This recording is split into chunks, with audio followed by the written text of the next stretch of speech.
Hello from sunny England. Last summer I uploaded a video on the Invicta 8926 and my overall perception of the watch was extremely negative, and I referred to it as cheap and nasty. Now that video received a lot of views on YouTube, and one or two of the viewers made comments that along the lines that I had actually gone for the wrong model. I should have gone for the model number 89260B, and had I done so, I may have actually had a different experience altogether. Now I'm members of various watch forums and Facebook groups on watches, and I've come across the Invicta 89260B on those on more than a few occasions. Now, leading up to Christmas, I was a bit bored. I had some funds, and I thought I'd go and treat myself to another relatively inexpensive watch, and I decided to go back to Invicta, a brand that I'm not a fan of, and try out the Invicta 89260B, which is what you see here.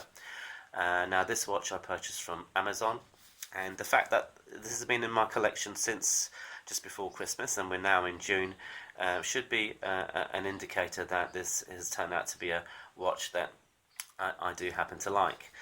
Starting off with the actual watch box itself, this is slightly wider than the case that the 8926 came in.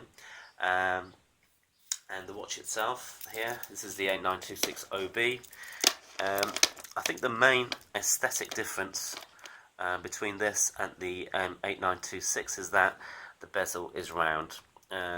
You would assume that the dial is pretty much the same as the 8926, likewise the case and the bracelet. Now obviously the bezel is different, and unlike the 8926, straight out the box, the bezel on the 8926OB moves relatively easily. It's not the smoothest bezel,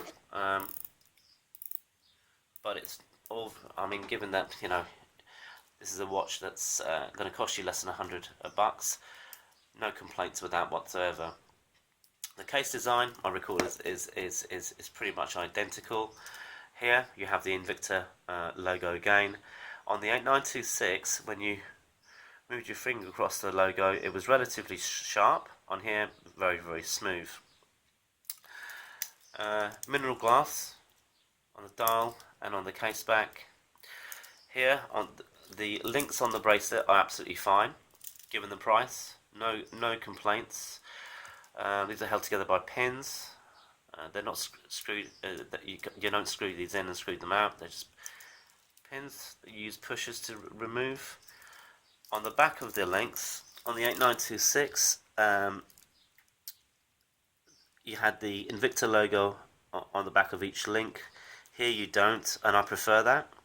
I think it's much more aesthetically pleasing. The clasp, this is where for me one of the most important differences. On the 8926, here and here were relatively sharp, to the point that you had to be quite careful. Here you don't have that problem at all. They're not sharp, they're relatively smooth. And on here, another striking difference is that you can see here it's polished on the inside, whereas on the 8926 it wasn't polished and it was grey. Give you a wrist shot. Now I don't normally wear this on the bracelet, although I don't have any complaints on the bracelet itself. I prefer it to wear it with a nice brown leather NATO strap, or a grey nylon one. Appreciate this is a homage to the Rolex Mariner, but I don't particularly care. Okay. So what is the overall view on this watch? My overall view on the 8926 was that it was cheap and nasty, and I stand by that opinion. That was my experience with that particular watch. My experience with this watch is that, yeah, it's cheap, but it's cheerful.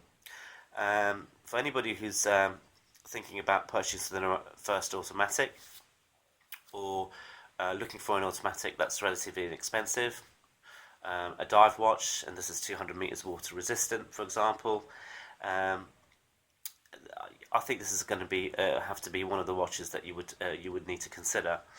And granted, there are some great options for watches, especially automatics, for less than $100. You know, to name but a few manufacturers, you could certainly, I'd recommend that you look at Seiko and Orient. This uses a Seiko movement, but yeah, I mean, you know, if you're into you know, dive watches, I certainly would recommend that you need to consider this. Don't take my view for it. You know, there's plenty of forums and YouTube videos out there. Do your own due diligence. But my experience with this particular watch, and like I said, I've had it for several months now. I wear it once every week or once every 2 weeks. Prefer it to wear it with a NATO. I often wear it with a suit. My experience has been very, very positive. No complaints. Nothing's gone wrong with this watch. I know there will be some Invicta haters out there, and I'm still not a fan of the brand itself, but this watch, the Invicta 8926 OB, is an exception.